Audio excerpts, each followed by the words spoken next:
پودے میں بیج کی خصوصیات ہوتی ہیں، مطلب یہ جو عمل ہم کر رہے ہوتے ہیں، جیسے کہ میں نے ابھی بتایا کہ ان کا کنیکشن کہیں نہ کہیں اس بیج سے، ان پوائنٹ آف ویو، ان نظریات سے ہوتا ہے جو کہ ہم نے سیکھے ہوئے ہوتے ہیں، جو کہ ہم مانتے ہیں جن نظریات کو، جن عقائد کو، کیونکہ انسان اپنے نظریات کے مطابق زندگی گزارتا ہے، اس لیے نظریات کا درست ہونا جو ہے وہ بہت زیادہ ضروری ہوتا ہے۔ اب اس کے بعد جو ہے نیکسٹ پوائنٹ ہے اسلام کے بنیادی عقائد۔ اسلام کے بنیادی عقائد کتنے ہیں؟ اسلام کے بنیادی عقائد جو ہیں وہ 5 ہیں۔ یہ MCQ بھی آتا ہے کہ اسلام کے بنیادی عقائد کتنے ہیں۔ یہ وہ بنیادی عقائد ہیں کہ جن میں سے کسی ایک میں بھی اگر ہم شک و شبے کی گنجائش رکھتے ہیں تو ہم مسلمان نہیں ہو سکتے، کیونکہ قرآن کریم میں اللہ تعالیٰ نے اس بات پہ بہت زور دیا گیا ہے۔ اللہ تعالیٰ اعمال میں ہونے والی کوتاہی تو معاف کر دیں گے جس کی چاہیں گے، لیکن شرک یعنی کہ عقیدے کی کوتاہی کی معافی کی گنجائش ہرگز نہیں ہے۔ اس سے آپ اندازہ کر لیں کہ عقیدے کی درستگی اسلام میں کس قدر اہم ہے۔ اسلام کا جو پہلا عقیدہ ہے وہ توحید ہے۔ توحید، اللہ پر ایمان لانا، اللہ کے ایک ہونے پہ، وحدہ لا شریک ہونے پر ایمان لانا کہ اللہ ایک ہے، وہ بے نیاز ہے، نہ وہ کسی کا باپ ہے اور نہ بیٹا، اور کوئی بھی اس کا ہمسر نہیں۔ اسلام کا دوسرا عقیدہ ہے وہ رسالت ہے۔ رسالت، رسولوں پر ایمان لانا کہ اللہ تعالیٰ نے انسان کی اصلاح کے لیے جتنے بھی نبی اور رسول بھیجے ان پر بلا امتیاز اور بلا تفریق ایمان لانا رسالت کہلاتا ہے، کیونکہ یہ جو جتنی چیزوں کی ان رسولوں نبیوں نے تبلیغ کی ہماری روح کی مرمت کے لیے، وہ اللہ کے حکم سے ہی ہے، کیونکہ دلوں کا اطمینان جو ہے وہ اللہ کے ذکر میں ہے۔ جو لوگ کہتے ہیں موسیقی روح کی غذا ہے، وہ غلط کہتے ہیں۔ موسیقی روح کی غذا نہیں ہے، یہ تو بات اللہ نے بتا دی کہ روح کو اور دل کو اطمینان جو ہے وہ صرف اللہ کے ذکر پہ ہے۔ تیسرا پوائنٹ اس میں ملائکہ ہے۔ ملائکہ، فرشتوں پر ایمان۔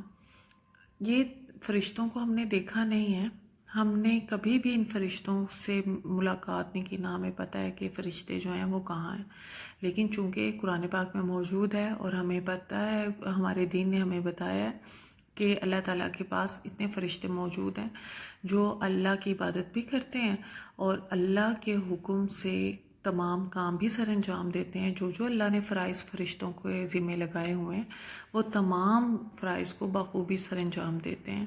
تو ہم فرشتوں پر دیکھے بنا ایمان لاتے ہیں، اللہ پر دیکھے بنا ایمان لاتے ہیں۔ رسولوں کو ہم نے نہیں دیکھا لیکن ہم اس چیز پر ایمان لاتے ہیں کہ رسول آئے تھے دنیا میں۔ اس کے بعد ہے آسمانی کتب، آسمانی کتابوں پر ایمان یا الہامی کتابوں پر ایمان، کہ اللہ نے جو 4 کتابیں نازل کی ہیں، تورات، زبور، انجیل اور قرآن مجید، یہ چاروں کتابیں اللہ کی ہی بھیجی گئی ہیں اور ہم اس پر بھی ایمان لاتے ہیں۔ اس کے بعد ہے آخرت۔ آخرت کہتے ہیں روز قیامت پر ایمان لانا۔ روز قیامت وہ کون سا دن ہے؟ وہ دن ہے جب ہم مر کے دوبارہ زندہ کیے جائیں گے، کہ جتنے لوگ ہم مر جائیں گے ہمیں روز قیامت دوبارہ اٹھایا جائے گا اور ہم سے حساب کتاب لیا جائے گا۔ یہ سلسلہ شروع ہوگا اور پھر ہمارے اعمال کے مطابق ہمیں جزا اور سزا ملے گی۔ یہ 5 وہ بنیادی عقائد ہیں کہ ہم نے ان کو دیکھا نہیں ہے لیکن ہم بنا کسی شک اور شبے کے ان باتوں پر ایمان لاتے ہیں۔ اللہ کی عبادت کرنے سے پہلے، اللہ کو ماننے سے پہلے ان تمام عقائد پر ایمان لانا ضروری ہے۔ اگر ہم ان 5 عقائد میں سے کسی ایک عقیدے میں بھی شک و شبے کی گنجائش رکھتے ہیں تو ہم مسلمان نہیں ہیں۔ مسلمان ہونے کے لیے ان 5 عقائد پر ایمان لانا جو ہے وہ بہت ضروری ہے۔ میں امید کرتی ہوں کہ آج کا لیکچر آپ کو بہت اچھے طریقے سے سمجھ آیا ہوگا، اور جو امپورٹنٹ پوائنٹس ہیں وہ میں نے اس میں خاص طور پہ جو ہیں وہ لکھ دیے، مینشن کر دیے، تاکہ آپ کو اس میں کوئی بھی پرابلم نہ ہو۔ لیکچر کا اختتام میں اس دعا کے ساتھ کروں گی کہ اے اللہ ہمارا دین سنوار دے جو ہمارے کام کا بچاؤ ہے، ہماری دنیا سنوار دے جو ہمارا ٹھکانہ ہے، اور ہماری آخرت سنوار دے جہاں ہم نے واپس جانا ہے۔ ہمیں حلال روزی عطا فرما اور حرام سے بچا، اور اپنا فضل دے کر دوسروں سے بے پرواہ کر دے۔ آمین۔